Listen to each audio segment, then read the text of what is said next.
Digital India का दौर है और अगर इसी डिजिटल इंडिया में आप भी हर छोटी बड़ी पेमेंट यूपीआई से करते हैं तो अब जरा तैयार हो जाइए, क्योंकि ऐसी खबर सामने आई है जिसने करोड़ों यूपीआई यूजर्स की टेंशन बढ़ा दी है। कहा ऐसा जा रहा है कि यूपीआई से पेमेंट करने पर अब चार्ज भी देना पड़ सकता है, यानी कि जिस यूपीआई को आज तक हम बिल्कुल फ्री समझ करके आराम से इस्तेमाल करते आ रहे हैं, यूज टू हो चुके हैं उसके, क्या अब उसके लिए भी जेब ढीली करनी पड़ सकती है? क्या हर ट्रांजैक्शन पर आपका पैसा कटेगा? क्या फोन पे, गूगल पे, पेटीएम जैसे जो एप्स हैं उससे पेमेंट करना अब महंगा हो जाएगा? और सबसे बड़ा सवाल, अगर सरकार ऐसा कदम उठाती है तो इसका असर आखिर किस हद तक पड़ सकता है? ग्राहक पर या फिर दुकानदार पर? किस पर पड़ेगा इसका ज्यादा असर? चलिए, जो पूरी खबर है आसान भाषा में विस्तार से समझने की कोशिश करते हैं। डिजिटल भारत का दौर है। भारत में डिजिटल पेमेंट की तस्वीर पिछले कुछ सालों में पूरी तरह से बदल चुकी है। आज सब्जी वाले से लेकर के बड़े बड़े मॉल तक, चाय की दुकान से लेकर के मल्टीनेशनल कंपनीज तक, हर जगह यूपीआई से पेमेंट किया जा रहा है। मोबाइल यहाँ पे निकाला जाता है, क्यूआर कोड स्कैन किया जाता है और कुछ ही सेकंड्स में पैसा एक खाते से दूसरे खाते पहुंच जाता है।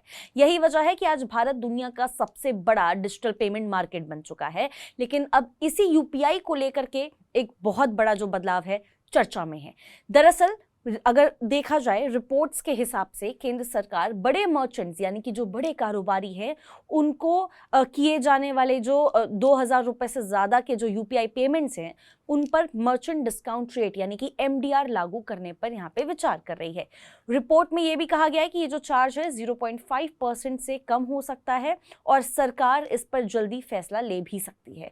लेकिन यहाँ सबसे ज़रूरी बात ये है, ये समझने वाली बात है कि इस खबर को लेकर के काफ़ी ज़्यादा भ्रम फैल रहा है।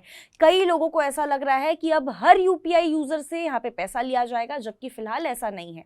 अब सबसे पहले ये समझते हैं एमडीआर होता क्या है। इसी के इर्द गिर्द हमारी पूरी खबर है, तो ये टर्म समझना बहुत ज़रूरी है। एमडीआर यानी कि मर्चेंट डिस्काउंट रेट एक तरह का देखा जाए प्रोसेसिंग फीस है। जब भी कोई डिजिटल पेमेंट होती है तो इसके पीछे सिर्फ आपका बैंक और सामने वाले का बैंक ही काम नहीं करता। इसके बीच कई तरह की जो संस्थान हैं वो जुड़े होते हैं, संस्थाएं जुड़ी रहती हैं, जैसे कि bank, NPCI, payment services providers, यहाँ तक कि security system, server data centres और पूरा का पूरा डिजिटल इंफ्रास्ट्रक्चर। ये तमाम जो लोग हैं, ये तमाम जो संस्थाएं हैं वो आपकी मदद करते हैं और इनकी मदद से आपका पैसा कुछ ही सेकंड्स में सुरक्षित तरीके से एक खाते से दूसरे खाते तक पहुंच जाता है। इस पूरी प्रक्रिया को, पूरे प्रोसेस को चलाने में जो खर्च आता है उसी खर्च की भरपाई के लिए एमडीआर लिया जाता है ताकि उसकी भरपाई हो सके।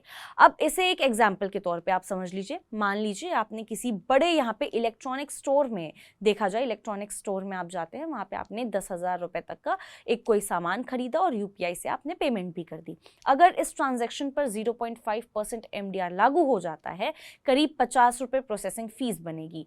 लेकिन ये 50 रुपए आपकी जेब से नहीं जाएंगे, ये फीस उस दुकान या फिर बड़े मर्चेंट को देनी होगी जिसने आपसे पेमेंट लिया है। यानी कि जो ग्राहक है वो 10,000 रुपए ही देगा, लेकिन मर्चेंट के खाते में एमडीआर कटने के बाद जो है वो बाकी रकम पहुंचेगी।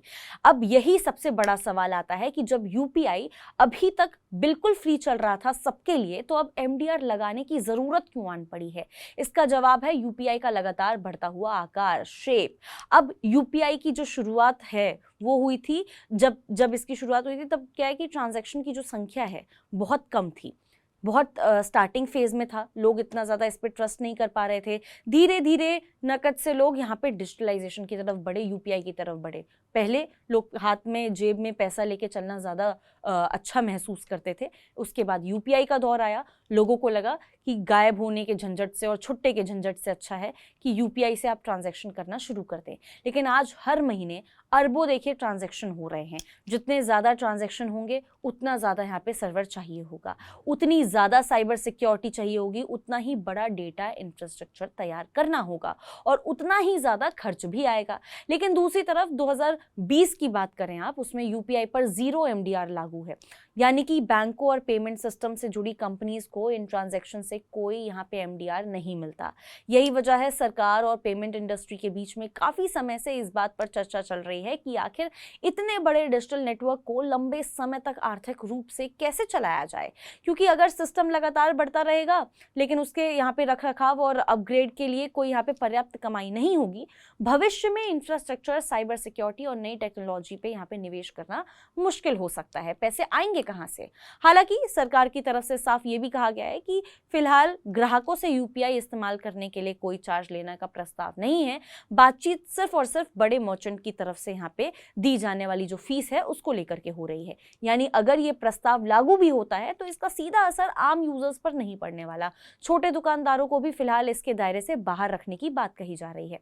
सवाल ये है कि अगर मर्चेंट से फीस ली जाएगी तो क्या इसका असर ग्राहकों पर भी पड़ सकता है? देखिए, इसका जवाब फिलहाल देखा जाए तो क्लियर नहीं है। देखिए, बाजार में कई बार ऐसा देखा जाता है कि जब कारोबारियों की लागत बढ़ती है तो वो किसी ना किसी तरीके से उसका कुछ हिस्सा देखिए प्रोडक्ट की कीमतों से जोड़ने की कोशिश जरूर करते हैं। हालांकि अगर ऐसा होगा या फिर नहीं, ये पूरी की पूरी तरह मर्चेंट की जो नीति है उस पे डिपेंड करता है और सरकार के अंतिम नियमों पर भी निर्भर करता है। फिलहाल इस बारे में कोई भी किसी भी तरह की आधिकारिक जो फैसला है वो नहीं हुआ है। अब यहाँ एक और बात समझना ज़रूरी है कि सरकार अभी तक 2000 रुपये तक के जो कम वैल्यू है उस वैल्यू वाले जो यूपीआई ट्रांजैक्शन है उसके लिए बैंकों और पेमेंट सिस्टम ऑपरेटर्स को यहाँ पे इंसेंटिव देती है। यानी कि सरकार खुद कुछ राशि दे करके इस सिस्टम को सपोर्ट करती है, सपोर्ट करके चलाती है, ताकि यहाँ पे डिजिटल पेमेंट तेज़ी से बढ़े और लोगों को यहाँ पे बिना किसी एक्स्ट्रा फीस के, अतिरिक्त शुल्क के यहाँ पे यूपीआई इस्तेमाल करने का मौका मिलता रहे। लेकिन जैसे जैसे यूपीआई का विस्तार हो रहा है, लोग इसमें और ज़्यादा इंटरेस्ट लेकर के इसी के थ्रू पेमेंट कर रहे हैं, सरकार पर भी इसका जो वित्तीय बोझ है बढ़ता नजर आ रहा है। इसीलिए अब लंबे समय के लिए एक ऐसा मॉडल तलाशा जा रहा है जिससे पूरा डिजिटल पेमेंट इकोसिस्टम अपने दम पर यहाँ पे टिकाऊ बन सके। इसी मुद्दे पर संसद की जो फाइनेंस स्टैंडिंग कमेटी है उसने भी अपनी रिपोर्ट में यहाँ पे चिंता जताई थी।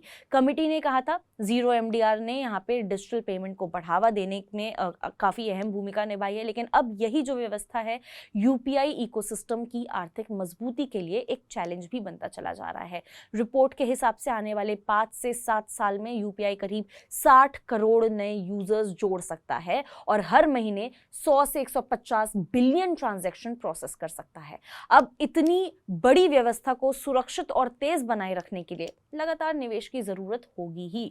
अब इस पूरी खबर का सबसे आप समझना चाहें अगर निष्कर्ष क्या है, देखिए फिलहाल क्या है कि ऐसा बिल्कुल भी नहीं है कि हर यूपीआई यूजर से यहाँ पे चार्ज लिया जाएगा। पहले तो आप ये समझ लीजिए, सरकार सिर्फ और सिर्फ बड़े कारोबारियों के जो 2000 रुपए से ज्यादा वाले यूपीआई ट्रांजैक्शन है सिर्फ उन पर ही एमडीआर लगाने के ऑप्शन पर विचार कर रही है। अभी इस पर कोई भी अंतिम फैसला नहीं आया है, तो अंतिम फैसला आना बाकी है, इस पर भी विचार ही हो रहा है। लेकिन सोशल मीडिया पर चल रही उन खबरों पर भरोसा बिल्कुल भी मत कीजिएगा जिनमें यह कहा जा रहा है कि अब हर यूपीआई पेमेंट पर आम लोगों की जेब से पैसे कटने वाले हैं। फिलहाल ऐसा कोई आधिकारिक सूचना, ऐसे कोई आधिकारिक फैसला नहीं लिया गया है, लेकिन अगर भविष्य में सरकार इस प्रस्ताव को मंजूरी देती भी है तो ये भारत के डिजिटल पेमेंट सिस्टम में अब तक का सबसे बड़ा नीतिगत बदलाव जरूर माना जा सकता है। आप इस बारे में क्या सोचते हैं? क्या कुछ हैं आपके थॉट्स? कमेंट करके हमें ज़रूर बता सकते हैं।